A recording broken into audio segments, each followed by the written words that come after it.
For your viewing pleasure, this broadcast of the Municipal Council meeting of Alpena is made possible by the funding provided by the City of Alpena. Thank you for your generosity.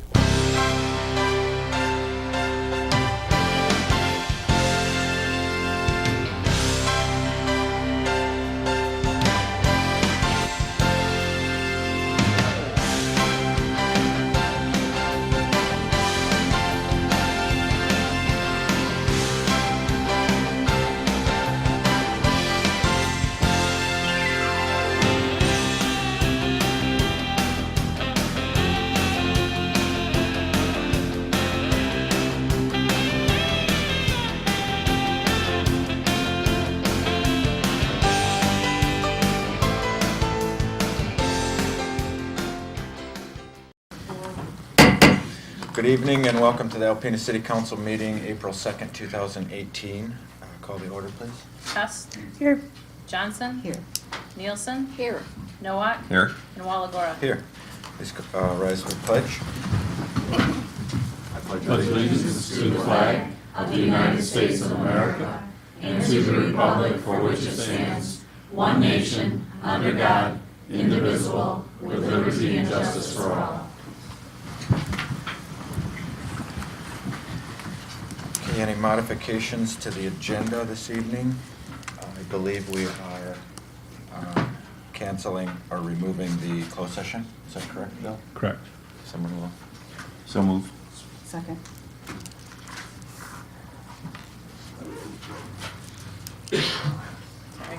Sorry. Johnson. Yes. Nielsen. Here. Nowak. Yes. Walagora. Aye. And Hess. Yes. Okay, no other modifications then? Approval of the minutes for regular session of March 19th, 2018 and closed session of March 19th, 2018. Any issues, corrections? No? Thank you. Citizens appearing before council on agenda and non-agenda items are allowed 5 minutes each to address your concerns. If you'd like to do so, please come to the podium and state your name and address for our records. This is the only time tonight that you'll be allowed to address the council.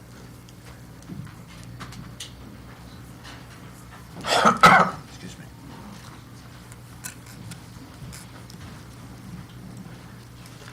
Jason Sorensen, 305 Partridge Avenue. I stand before you as an employee of the HHS and a concerned citizen of Alpena. I will not fill your ears with rumors or lies. I will simply say my piece and sit down. Having Cindy on the HHS board as well as council is in no way a conflict of interest. The voting members only ask that someone else be appointed as the representative of the council. Having an agreeable board is great, but they also must have a good relationship with the voting members, even if they squabble at times. Our voice has been silenced at our first step, the board of the HHS, and told we are irrelevant in essence. HHS depends on donors and volunteers, i.e. the community. When the community refuses to adopt, we retain inventory. When we have holdover inventory, we turn away the members of the community that you essentially pay us to serve. Appointing Cindy as a representative of the city only magnifies her role when a large portion of your very community wants her removed. This action will create an even larger problem for the already hurting HHS. While we are aware these things are beyond your power, that is true only to a point. You, at this very moment, have the power to appoint someone else as the rep. We'd like to see yourself or Mr. Nowak as the rep. Thank you for your time. Thank you, Jason.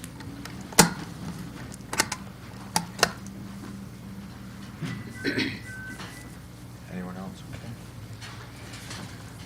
Okay, the consent agenda this evening is bills to be allowed in the amount of $117,785.50. Receive and file the 2017 City Treasurer's Tax Roll Collection Report. C is renewal of auditing services with Straley Lamp and Kraenzlein PC. D is the accept the resignation of Susan Nielsen as city appointee on the Here and Humane Society Board and appoint Cindy Johnson. I move we approve the consent agenda as presented. Second. Okay, and prior to the vote, I just have a really quick, I'm going to turn it over to Anna. There were just a couple of documentation errors matters on the city tax roll. Yes, this morning it was brought to my attention that the letter that was sent out was incorrect. The amounts collected on there are correct, but the spread amounts were taken from the wrong line on the spreadsheet. So this, I put the amended version on your desks, and looks like the percentages are much better. Okay. And these will be also available to the media and the general public on the website as well? Yes. Is that what it is? So Yep. if you guys want to take this. That's all I had. Sorry. Thank you. I'll take the roll on that. Yes, please. Okay. Nielsen? Yes. Noah? Yes. Walagora? Aye. Hess? Yes. And Johnson? Yes. Okay, thank you. Now we are down to proclamations. I have a couple of them this evening. First, we have Arbor Day. Whereas in 1872, J. Sterling Morton proposed to the Nebraska Board of Agriculture that a special day be set aside for planting of trees. And whereas this holiday called Arbor Day was first observed with the planting of more than 1 million trees in Nebraska, and whereas Arbor Day is now observed throughout the nation and the world, and whereas trees can reduce the erosion of our precious topsoil by wind and water, cut heating and cooling costs, moderate the temperature, clean the air, produce life-giving oxygen, and produce habitat for wildlife. And whereas trees are a renewable resource giving us paper, wood for our homes, fuel for our fires, and countless other wood products. And whereas trees in our city increase property values, enhance the economic vitality of business areas, and beautify our community. And whereas trees, wherever they are planted, are a source of joy and spiritual renewal.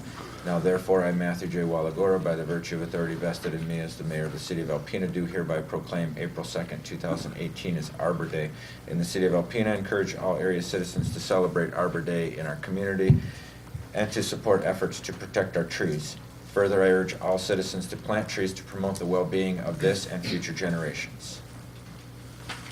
I don't believe we have a representative of Arbor Day or the Arbor community. Okay, my second proclamation is Sexual Assault Awareness Month.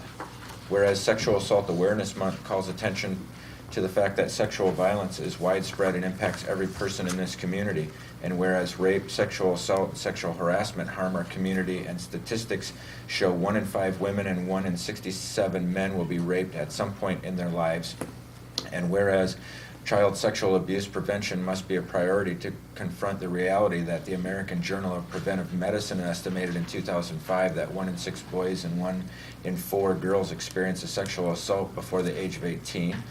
And whereas the 2007 campus sexual assault study indicates that our nation's campuses, 1 in 5 women and 1 in 16 men are sexually assaulted during their time in college.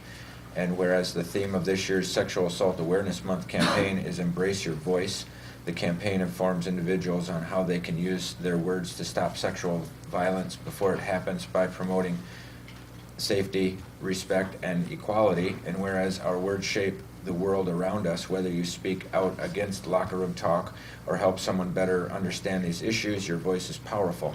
And whereas individuals can embrace their voices to show their support for survivors, stand up to victim blaming, shut down rape jokes, correct harmful misconceptions, promote everyday consent, and practice healthy communication with kids. Now therefore, I, Matthew J. Walagora, by the virtue of authority vested in me as the mayor of the city of Alpena, do hereby proclaim the month of April 2018 as Sexual Assault Awareness Month in the city of Alpena, and I join advocates and communities across the country in taking action to prevent sexual violence. And do we have a representative of the opposition? Katie Conklin is here this evening. Sir. And Amber Hess as well.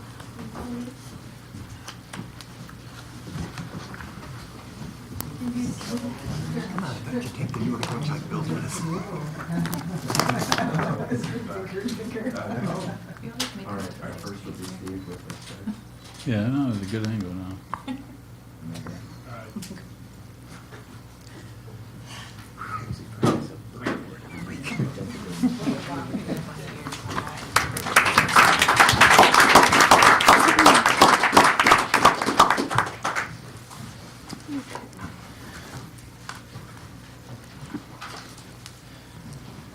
Okay, then we skip down to communications and petitions. This evening we have, the topic is anti-human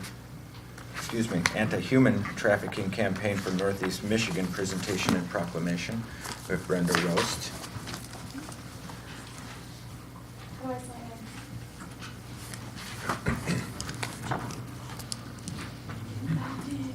Thank you.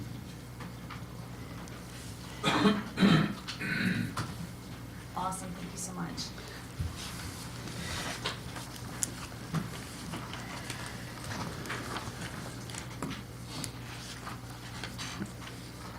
Good evening, I'm Brenda Rost, and I am pleased to be here to represent the Anti-Human Trafficking Campaign of Northeast Michigan. So I've got some information for all of you tonight. These are three little humans that are very, very, very important to me. They are part of my family, and they are people that I love, and they are why I'm so passionate about this topic and passionate about not allowing this to happen in our community, not allowing this to happen in our region, and being able to prevent and having the knowledge to prevent human trafficking from coming forward at all in this community. And so I wanted to give you their pictures because they are, like I said, one of the reasons that I am so passionate about it. The little baby's name is Addison, and Addison's 4 months old. In 2 months from now, all three of those children could be victims of human trafficking. They begin trafficking babies at the age of 6 months old. And so when you take a look at those faces, that really should say something to you, because that's significant, and to me that's pretty scary. Human trafficking, the action or practice of illegally transporting people from one country or one area to another, typically for either forced labor or commercial sexual exploitation. It's a modern-day form of slavery, and it is the fastest growing arm of organized crime today. That is scary, very scary to me.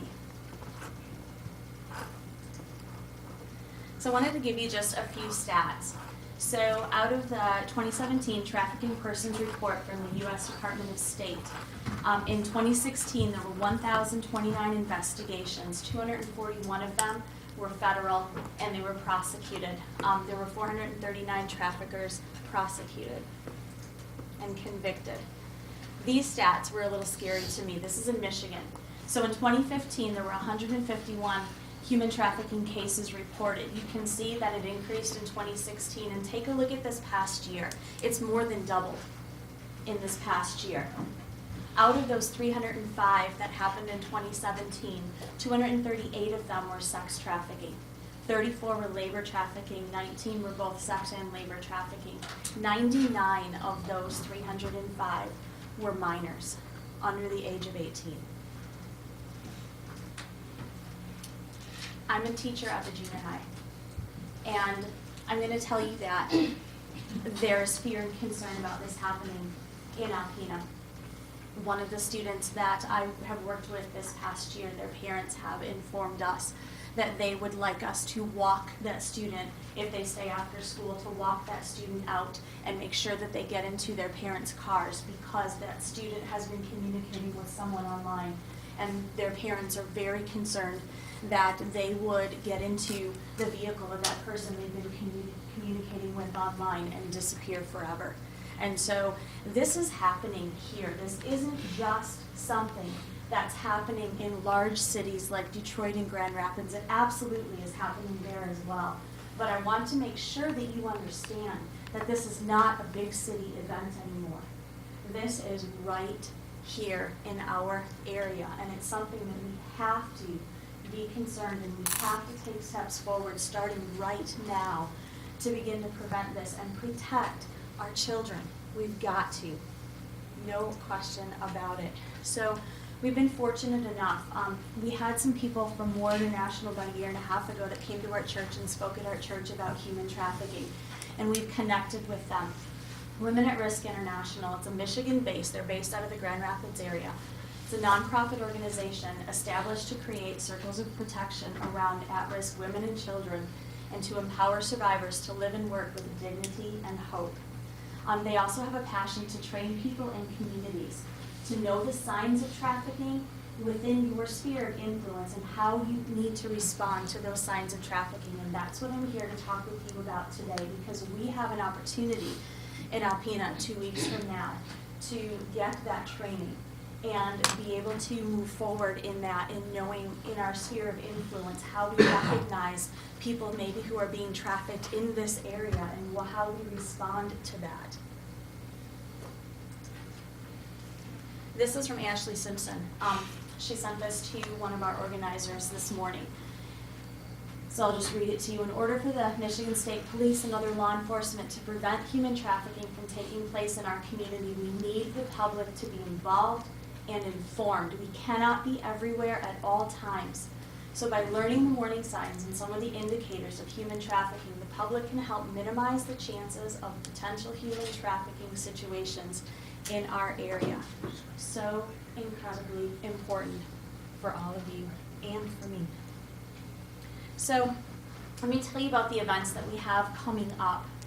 April 13th, which is a Friday evening from 7 to 9 p.m. at Thunder Bay Junior High. It's a free event for parents and for high school students. Jen Ammo is coming. She runs a program called Warning Lights. She's the youth ambassador for War International. It builds awareness and it equips you to make safety tactics a habit for your family and for others around you.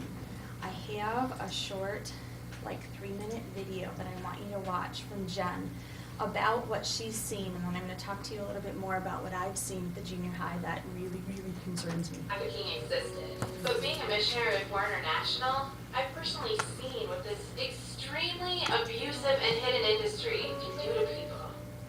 And the more and more that I learned, the more and more my heart got on fire and upset that this was even happening.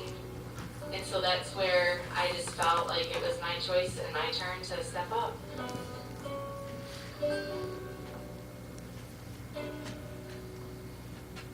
Human trafficking is a dark area. It's not an open thing. Some of the stuff that people go through is not even fathomable for someone who has heard it hundreds of times now. It makes you sick. The human trafficking industry is huge. It's one of the fastest growing crimes right now. 800,000 people are trafficked against their will in the United States every year. 50% of those are children. In West Michigan alone, there are 2,400 minors for sale at any given time. Most of those are online. That was the biggest thing that burned inside of me is, Jen, you've seen what it can do to other people. Now, what can you do to help prevent it? And that's where it all started. Too many adolescents are being lured by traffickers every day because they don't know the signs and they don't know what's happening until they're trapped. So I created a curriculum that is prevention-based that I take into schools, camps, wherever to educate the youth of this nation on the lures, the signs, and the ways to respond to human trafficking. People aren't talking about this. People don't want to talk about this. But it's real. It is a serious problem that can happen to anyone, anywhere. So I'm going to be the one to speak up. Even as hard as it is, as exhausted as I get, as tired, as many tears as I cry, if I'm not doing something, then there's people that are hurting that won't know. And I can't sit back and just watch my Saturday television thinking that it's going to be okay, someone else will take care of it. Like I said, either join me or get out of my way.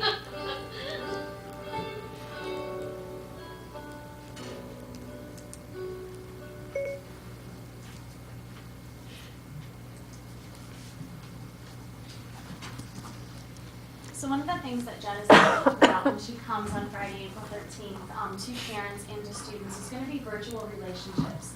And I have seen virtual relationships increase and increase and increase and increase and increase at the junior high and high school level. When you are gaming online and you are gaming with other people, they've joined in your game and you're playing with them, when you are chatting with people, when you are talking on Facebook and other social media, Snapchat and Instagram and all of those things that kids really jump into and go, kids have no idea who they're talking to. They think they know who they're talking to. They think that the person that's on the other end of that computer is their friend. And I have one student that talks about my friend who lives in China, and he plays this game with me. Well, maybe it's a friend that lives in China, or maybe it's the 65-year-old guy just down the road who's working on grooming that kid, who's working on pulling information from that kid. But that kid believes with all of his heart that he is talking to another young person from China or from wherever or from a different state or wherever. They do not understand that the people that they are talking to may not be who they think they are. They absolutely, and it's mind-blowing to me because I know that. I know that if I'm chatting with somebody, it may or may not be the person I think it is. But I'm going to tell you that kids don't understand it. And so they begin to develop that relationship and begin to disclose things and begin to be lured into getting themselves in trouble. And they don't understand how they got there. And so one of the things that Jen is going to be talking about is what you do as parents to monitor those virtual relationships and how you deal with that as parents. And because it's reality and it's getting larger and larger and larger, not smaller.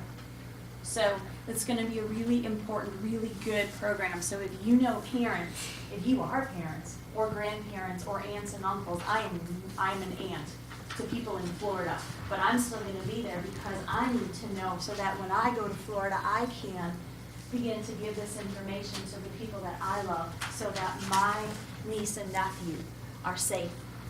So I would encourage you to pass that along for sure.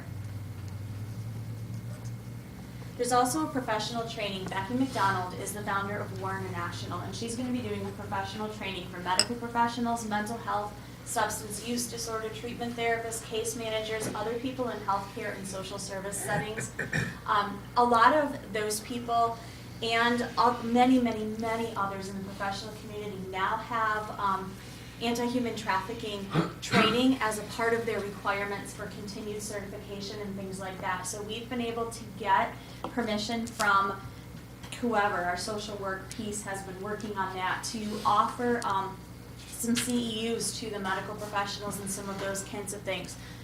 There's going to be everybody that comes to that Friday night opportunity is going to get a certificate of completion that maybe could go toward, even if you don't get the CEUs, because it's a really complicated process in order to get all of that together for every single group that might be coming.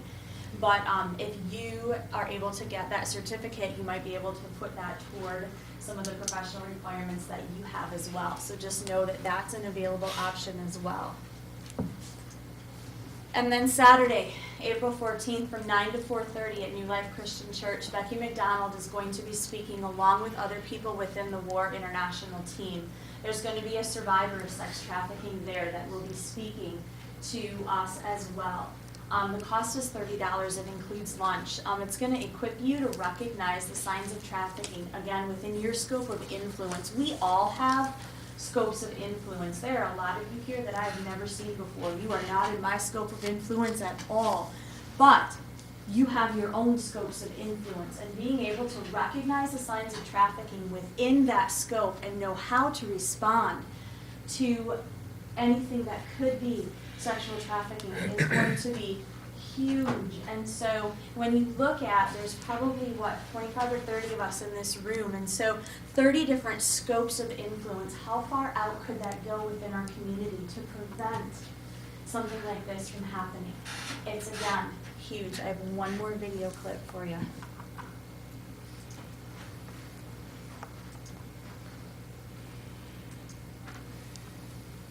Every 30 seconds, a person is trafficked globally. There's no time to sugarcoat this evil. She's underage, she was beaten with a frying pan, her ribs are broken, she's pregnant, and her owner says, go make money. Enslaved girl commonly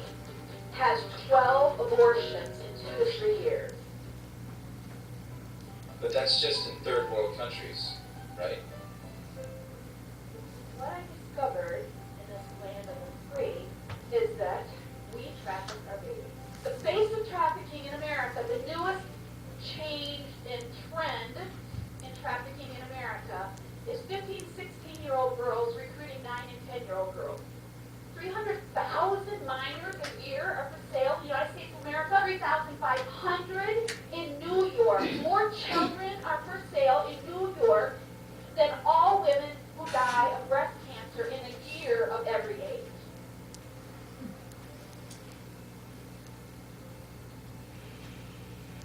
We were not created for abuse. We were created to walk and talk in the cool of the day with the Creator God.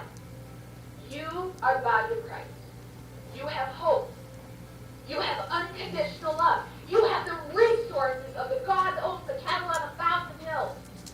You are moms and dads and sisters and aunts at sleepovers. Your hairdressers. People tell you things. Their guard is down. They trust you. Your waitresses. Your teachers, bus drivers, truck drivers, medical professionals. This is a call to action to us as human beings to make the right choice. I'm just sounding the battle cry. I'm asking you to circle your cradles. Circle your friends, those you love. Be a warrior princess. Be a warrior. Be that one of those few good men. You are the temple of the living God. You can be a sanctuary. You can be that one safe person.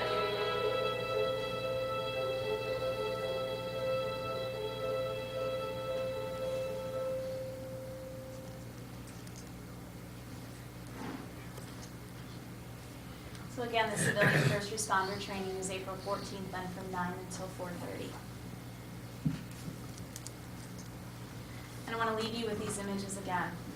This is my passion. These are my babies. These are the people I'm most passionate about saving and protecting and making sure that they never have to walk and experience anything like being trafficked, ever. I know that you all have your own that you could put up there. Let's stand together. Knowledge is prevention. I'm going to do everything in my power to prevent this from happening to these. Will you do the same? Thank you. Thank you, Brenda. And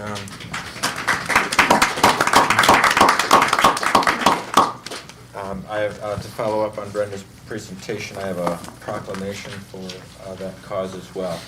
A proclamation for Anti-Human Trafficking Awareness and Prevention Days.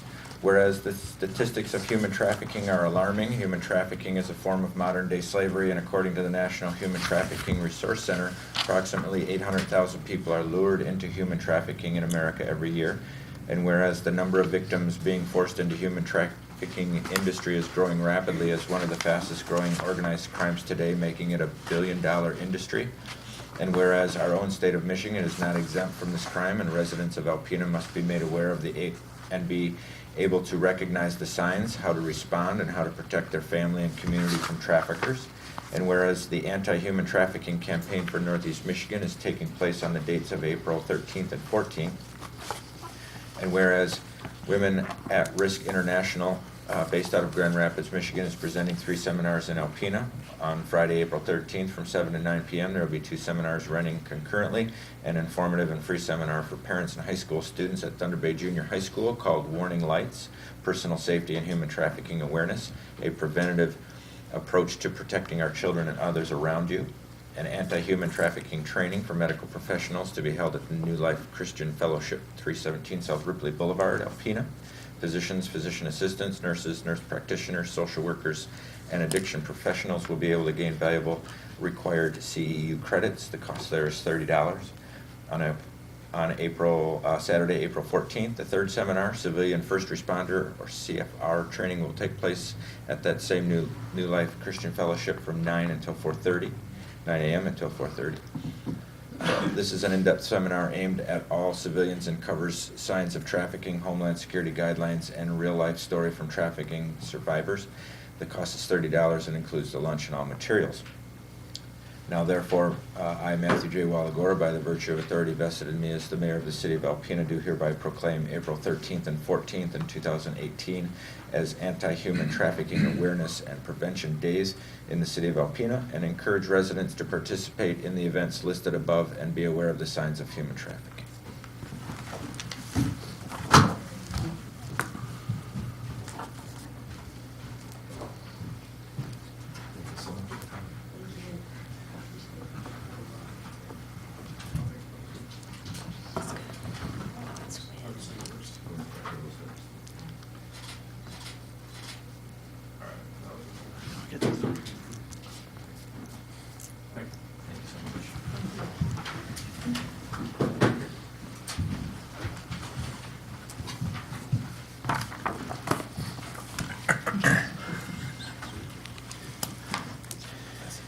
All right, now on to unfinished business, the sign regulation ordinance first reading.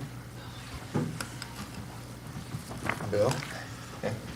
This is City of Alpena ordinance number 18-440. It's an ordinance of the City of Alpena, Michigan, amending the City of Alpena zoning ordinance, Article 2, language and definitions, and Article 4, signs, be it ordained by the Municipal Council of the City of Alpena, State of Michigan as follows. And I'll just summarize here unless there's a burning desire for me to read all of this. The current definition for sign will be repealed in its entirety, and in place the following definition is adopted. It'll go on to, in some cases, the same definition for some of the different sign types, but in some they'll be modified. Article 4 will also be repealed in its entirety, and once again, there's several sections there that'll be amended. So the 4.1, sign permit procedure and enforcement will be amended. 4.2, general sign standards will be amended as contained in the proposed ordinance.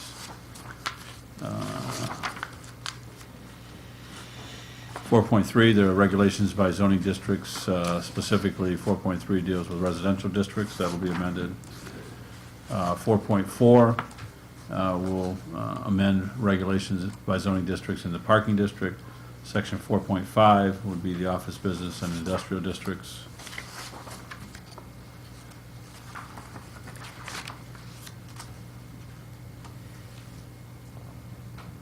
This says 4.5 again. I think that's a typo. I think it should be 4.6 for churches, schools, or nonprofit institutions. 4.7 is amendments regarding message boards. 4.8 will deal with off-premise advertising signs and directional signs. And then obviously the maps, I don't think this is an amendment per se in terms of directional, off-premise directional signs allowed. And I think Adam explained the last time we were here that this is intended to comply with a recent Supreme Court decision regarding the content of signs. There were some other changes that he went through with council the last time we were here. So this is only first reading.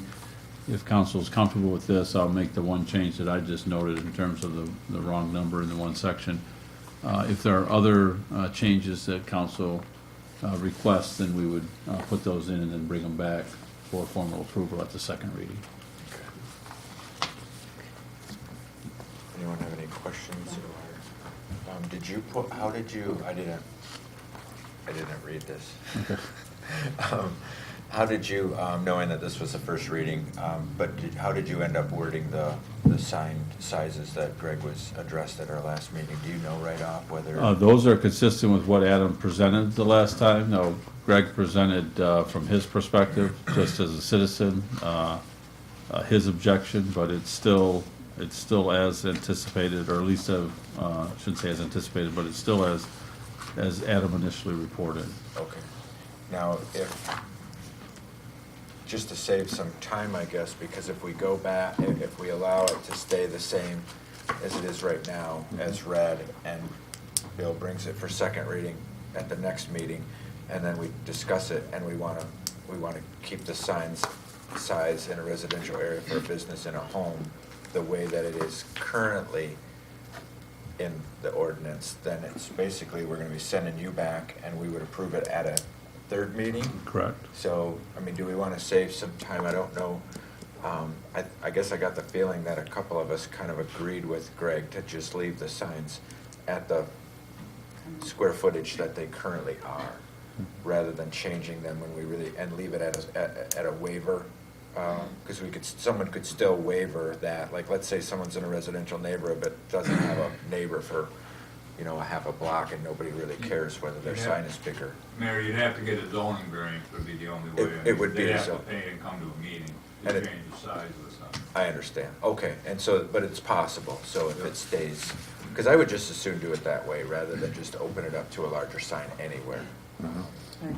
I think, so, how, you'll I have think to what tell Greg me how was to- specifically addressing, I believe it was in 4.3A, about residential uses, and it says such signs shall not have a surface area greater than 4 square feet for each side of such sign and shall not exceed 4 feet in height.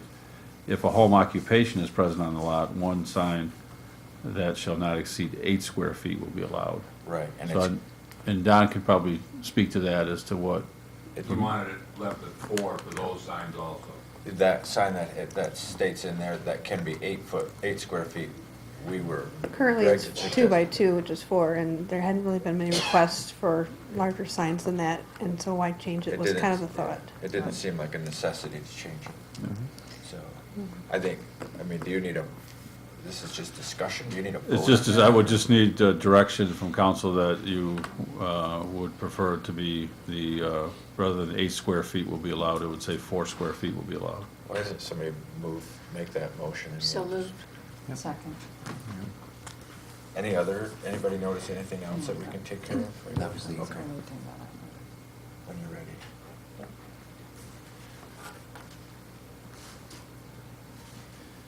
Noah, Yes. Walagora, Aye? Hess, Yes, Johnson, Yes. Nielsen. Yes. Okay. Otherwise, we'll see you next meeting. Bring it back next meeting, yep, okay. I move we adjourn. Second.